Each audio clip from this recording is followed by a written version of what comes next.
Non-timber forest products are anything but ordinary. They provide food and livelihoods to forest-dependent communities, to about 100 million people around forests in South and Southeast Asia. NTFPs also have sociocultural values. NTFPs and NTFP-derived products such as furniture, honey, varnish, beeswax candles, and herbal medicines are necessities even in urban communities. NTFPs are all biological materials other than timber, which are extracted from forests for human use. These include honey, fruits, resins, rattan, bamboo, and medicinal plants, among many others. Good governance and management of natural resources ensure sustainability. Harvest protocols and guidelines play an important role in managing these natural resources. In 2020, the ASEAN adopted the Sustainable Harvest and Resource Management Protocols for select NTFPs. As a starting point, 5 NTFPs were chosen. These are rattan, bamboo, resin, forest honey, and fruits.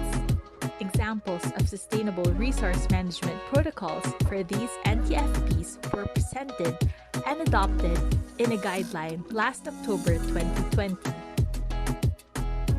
These guidelines incorporate both scientific and experiential knowledge, which indigenous peoples and forest managers have expressed in simple rules of thumb. They are also based on a socio-ecological framework, looking at aspects that affect the sustainability of NTFPs. Through these guidelines, ASEAN member states and local partners may be best advised on formulating NTFP protocols and monitoring activities to achieve sustainable NTFP management.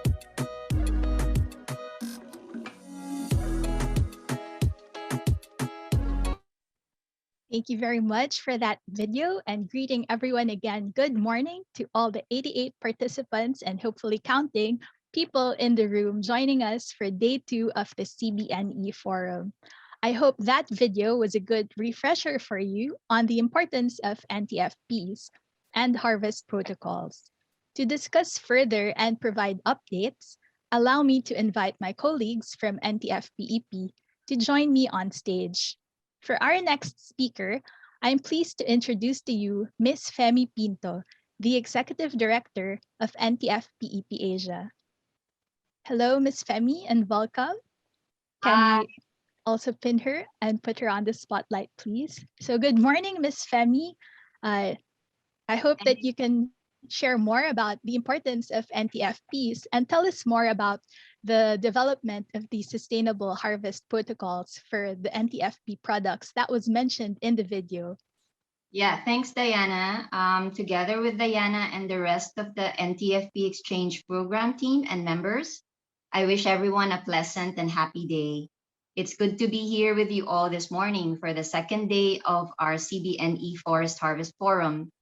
As our organization's name implies, the NTFP Exchange Program's core work is centered around non-timber forest products. NTFP-EP is a network that values cross-cultural and cross-country exchanges. We are a membership association of individuals and community-based civil society organizations and NTFP exchange programs from across countries in South and Southeast Asia, and also together with like-minded individuals even outside the Asia region. Our commitment is to enable local communities and elevate community-based conservation, indigenous culture, knowledge systems and practices, gender and community rights through enhancing capacity and spaces for indigenous and local community voices and actions towards a more resilient, sustainable, and secure collective future.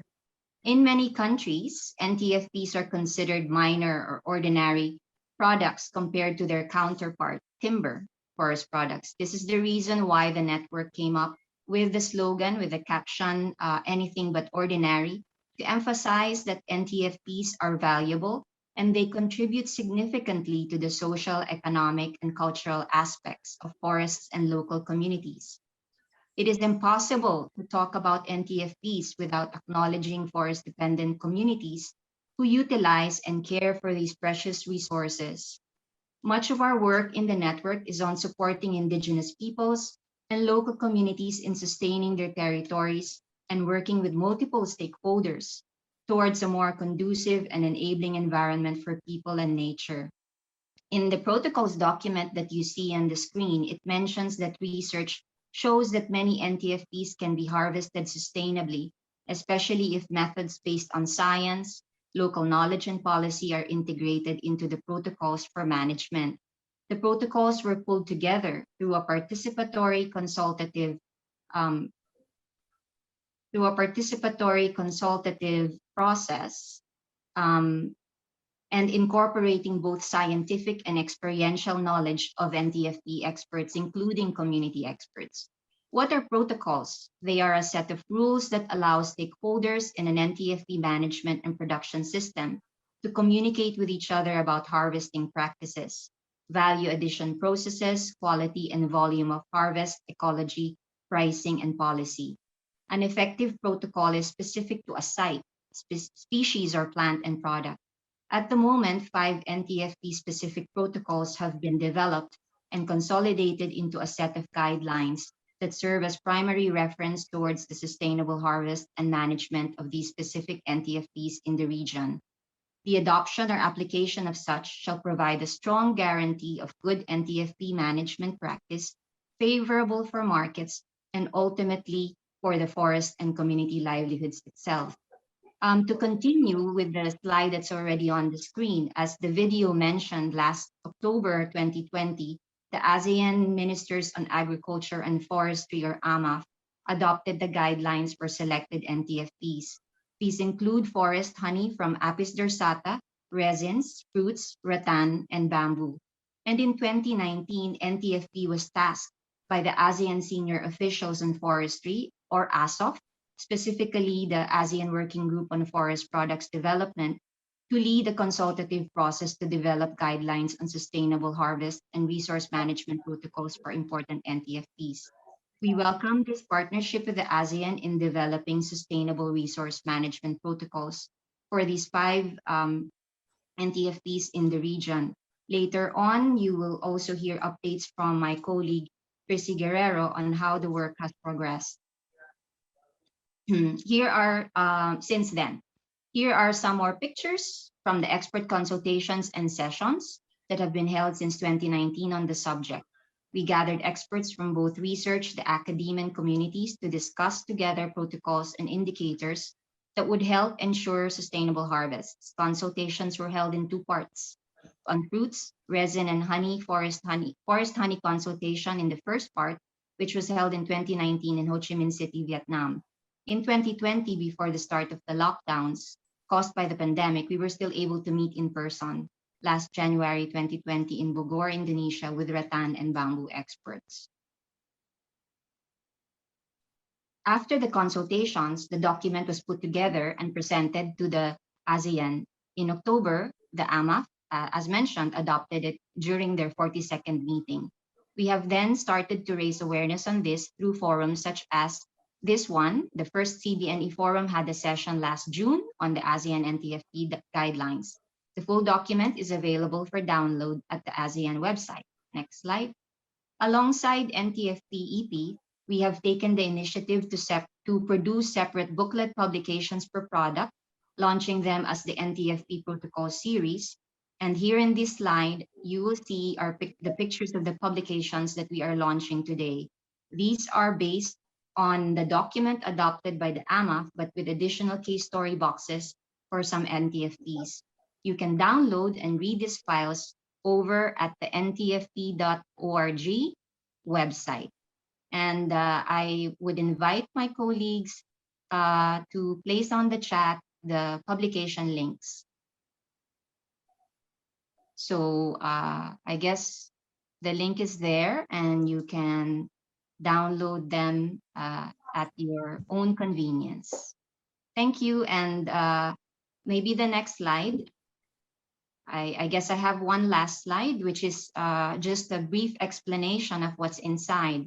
The content is lifted from the guidelines as mentioned and contains the introduction to the particular NTFP in focus, some rules for harvest, post-harvest, and management of that NTFP, along with socio-ecological indicators for sustainable harvest can be found.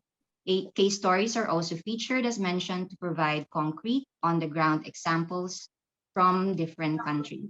I encourage you to download the full guidelines and the guidelines per product. Thank you, and back to you, Diana. Thank you, Ms. Femi. And I hope that we can also share the link in the chat box so more people will be able to download this on the website of ASEAN and also on NTFP. Okay, so actually the work on protocols did not stop in 2019 and 2020. As they say these days, virtual is our new normal, and virtual gatherings were held to continue the discussions on the protocols and sustainable harvests. Our next speaker will tell us a bit more about this. I would like to invite on stage Ms. Chrissy Guerrero, NTFP-EP Asia's Senior Advisor for Strategic Programs. Welcome, Ms. Chrissy. Please do tell us more about what happened after the consultations and the adoption of the Sustainable Harvest Protocols. Thank you, Diana. Good morning to all. Magandang umaga, selamat pagi, arun sustay, and sabaydi. It's a great morning here in West Java. I hope it's a sunny day for all of you. And to start, before getting to this slide, just to follow up on what Femi mentioned. So on the first five protocols that are part of the guidelines, we presented them in the June CBNE forum, the first one that we had. And we had a discussion with various scientists, stakeholders from all ASEAN countries and other countries as well. And we are taking up those points. And we plan to have individual discussions with countries and with the ASEAN working groups and ASEAN Secretariat on the rollout of these guidelines and to make sure that they're well within the context of each country as they're implemented. So that's the on those protocols, the first categories you see on screen. And then we move on to the developments after June. So as you saw, one of the categories on the screen was forest honey, but actually we only had the opportunity to prepare protocols for one Asian bee, and that's the Apis dorsata bee, which is the giant bee in Asia. But in our discussions with the ASEAN Center for Biodiversity, considering their biodiversity-based products project, especially in Cambodia, Laos, and Vietnam, where they are also supporting beekeepers of another species of bee, which is the Apicerana. So we had the opportunity beginning in August up to now to start the process of consultations on developing sustainable harvest and management protocols for another important bee that is also foraging in our forests, and this is the Apicerana. So we are very thankful for the ASEAN Center for Biodiversity for allowing us the opportunity to continue the process of developing protocols for other bee species. And in that same regard, we are also continuing with medicinal plants protocols, and we're having our first expert consultation after this session this morning. So next slide, please, Diana. So some of you attended this event in on August 20. We had an online expert consultation on Apicerana, the Asian honeybee. So unlike the Apis dorsata, this honeybee can be domesticated, but it still exists in various forms and various management schemes. So it's an enlightening process to better understand how to develop the protocols for this bee. And during this session, we discussed the 5 different types of hives that are used for this bee. We discussed as well sustainability issues, the issues of genetic diversity, pesticides, hybrids, and all different aspects. So emerging themes are being discussed as we develop the protocols. So the first session was conducted. We had more than 70 participants in the online workshop, and these were then collated. And I think in the next slide, Diana, you will see how diverse this discussion was, where we had 2 Jamboards, 2 workshops, ongoing workshops online, which we will also have with medicinal plants in the next session, looking at aspects of legality, sustainability, threats, ethical issues, fair trade issues, quality, traceability, and these aspects as well. And since then, we have consolidated the protocols, especially with our partner expert, Dr. Chin from Vietnam, an expert on Asian honeybees. And he presented them already in the following workshop after the expert consultation in August. Next slide, please, Diana.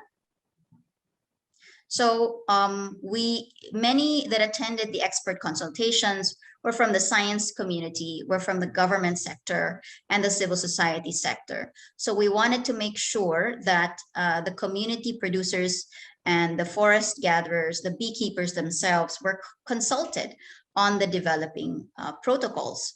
So these were then, a special online consultation was made, especially in collaboration with the ASEAN Center for Biodiversity. So we also invited beekeepers and honey gatherers from the Babay National Park and also the Huanglian National Park, so they could also give their insights during this session. And may we go to the next slide, please? So this is Dr. Chin, who presented on the standards and developing standards and protocols on Apicerana. And we had a very good discussion. We had also, I think, almost 70 people in the room with, and this was in Vietnamese because we had so many Vietnamese participants with us. And the discussion was quite different from the one with the scientists, where many of the communities wanted to discuss more about the quality as they engage with the market and have many issues and many questions from the market sector. And I think I have one last slide, Diana, or 2 more slides. Yes, one more slide. So these are the emerging insights from the Apicerana protocols discussion. We can say that even if Apicerana is part of the forest honey and Asian native bees category of NTFP resources and products, it is quite different if we're developing protocols for it. And there is some time and some consultation process that is needed. There are at least 5 different typologies of beehives that we're presented with. So each has its own protocol for management so that we ensure the regeneration, we ensure that the brood is maintained to ensure regeneration and other aspects. Each hive type involves different interventions to secure sustainability and quality. And as mentioned, the producers' questions were how to convince markets that crystallization is a natural phenomenon. And we had our French colleague with us telling us that in France and in Europe, crystallization is actually what is first known, what you're first introduced to when you're a child. So it is natural. And this is what's being discussed and being demystified here in Asia. And also, as mentioned, the importation of queens and the impact to genetic diversity and competition to local species was also a major theme being discussed. So thank you, Diana. I think my slides are done for the further developments and new protocols being developed. Yes, thank you very much, Miss Chrissy, and for giving that preview of what's going to happen also later this afternoon as we talk about FHCM and also hear from the experts such as Dr. Chin, who I think is also in the room with us this morning. All right, so before we close this morning session on NTFP protocols, I would like to send out a big thank you to all who have contributed to the development of these guidelines, our experts from the communities and from ASEAN from various countries, some of whom are joining us also in the room today. And of course, a huge thanks to all of you who are here now. We are now at 113 participants in day 2 of the CBNE forum. Don't forget to check out the chat box for the links on where you can download these reference documents. So I'm checking the time and it's 10:25. We have around 2 minutes to break before we transition into the next session. So I suggest if you need to get your coffee, some water, tea, or just take a breather, you can do so for 2 minutes. And after that, we will be right back for the next session, which is the consultation on medicinal plants. So we hope to see you in a few minutes, and thank you again for attending this morning session on NTFP protocols. See you in a few minutes.